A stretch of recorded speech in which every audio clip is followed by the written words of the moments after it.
Today, let's talk about batting and which one is right for your project. Welcome, I do sewing and DIY related content, and today we're talking about batting. Now, batting is one of the most important layers in quilting and including in many sewing projects. If you've ever wondered what batting is, what it does, or how to choose the right type, we're going to be discussing it in today's video. So let's kind of start with the basic and just what is batting. So batting is normally the middle layer that is placed between the top fabric and your backing fabric. If you're thinking of like a quilt, this can also be used for smaller projects such as like a sleep mask. Sometimes people will use them for like those bowl cozies or placemats. So things like that would have like 3 layers. So it's like the filling that goes inside of those projects. Batting can add warmth, it adds softness and comfort. It creates dimensions in different quilting designs, because depending on how you use it, it can make your stitches really pop. And then it can change the overall look and drape of a project. So some batting is much stiffer than other batting, so that how it kind of impacts the drape. Not every project needs to use batting, but most quilts, quilted bags, table runners, those type things, they will use batting within them. Now, there's different types of batting that you can get. If you look on Amazon, if you go to your local fabric store, you may see multiple different types. The 2 main ones, though, are cotton batting, which is kind of what I'm showing here. This is probably one of the most popular choices. Some reasons for this is it's just that natural fiber, so it's just cotton. It's very soft and breathable, and it gives like a flatter, more traditional look. Cotton batting is normally my go-to. I just love how it looks. This can be great for just traditional quilts, wall hangings, everyday use. This is also what I normally do tend to use in smaller projects, such as those bowl cozies or if I'm doing a table runner. Now, the other type of batting you have available is polyester batting.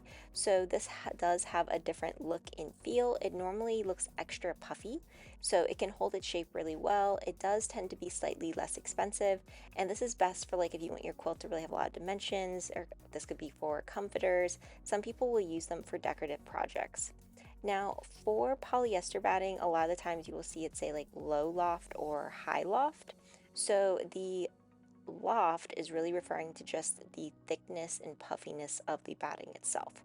So low loft will give that traditional quilt appearance. It will show your piecing patterns really clearly just because it's more flat. Normally this will be along the lines of, like very traditional quilts or table runners, but then you have that high loft batting, which is thicker and puffier. So it creates more dimensions. It's going to make like stitches sort of stand out. And normally this is truly just comes with like that polyester batting. A lot of people will use this like for comforters or like baby quilts, just because it does have that like very thick look.